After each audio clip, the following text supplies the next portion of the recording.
da na auri macen da ba za a yabe ta wajen iya girki ba.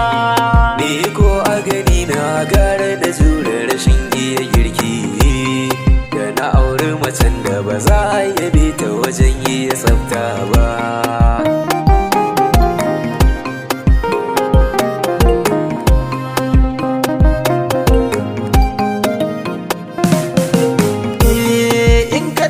Kaso 70 duka aikin mata girki ne, ni da kai mai shaida ba mai gogewa zabo zane. Mu maza aka bar mu da nauyin ci da tufatarwa, haka ne shi rashin iya girki kun mace ba karamar tawaya ce ba.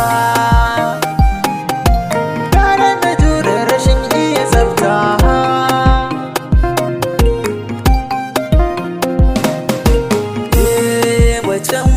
tsafta samsam ni kan ba ta tsari da kogin iya girki in ba tsafta ne zan amfana.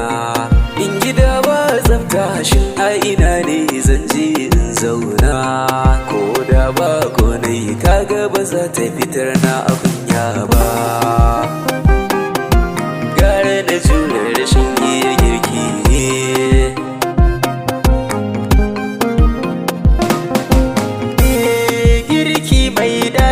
Ko a jikinka akwai shi da amfani, ita kuma kazanta wanda ya ganta take yi wa muni. Ko dan girkin nan wanda ake yi wannan zamani, in ba iya girki ba ka ci a gidanka ka yo duba.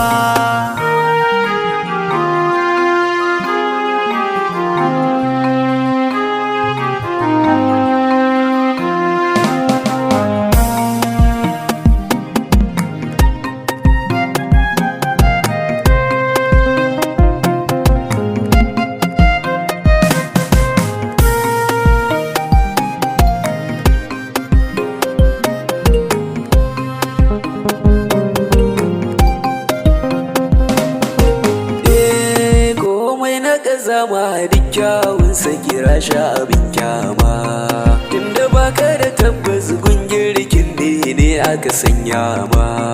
Wataƙila da gashi ma a ciki ko guda ya fada ma, to ta ya za ka ci abincin nan bai maka illa ba.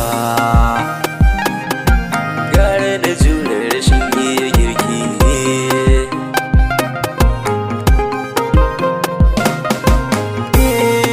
Rashin iya girki ne kan girka abinci ya yau danye, daga kaca abincin duk fitarsa cikin ka ya jujjuye.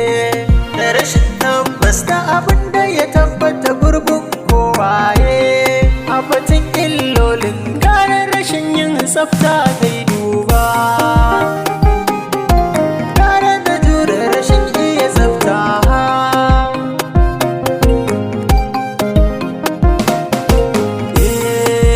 kaga kazanta ba wai sai a iyaka girki ba. Kaga wanka wanki gyara gidanka kazama ba za ta yi ba. Kofi na ruwan sha sai kaga yayi datti ba a wanke ba.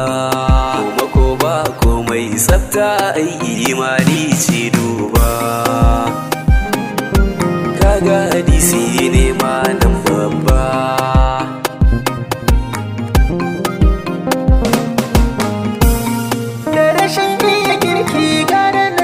Rashin iya tsafta, da na auri macen da ba za a yabe ta wajen iya girki ba. Ni ko a gani na gara da jure rashin iya girki, da na auri macen da ba za a yabe ta wajen iya tsafta ba.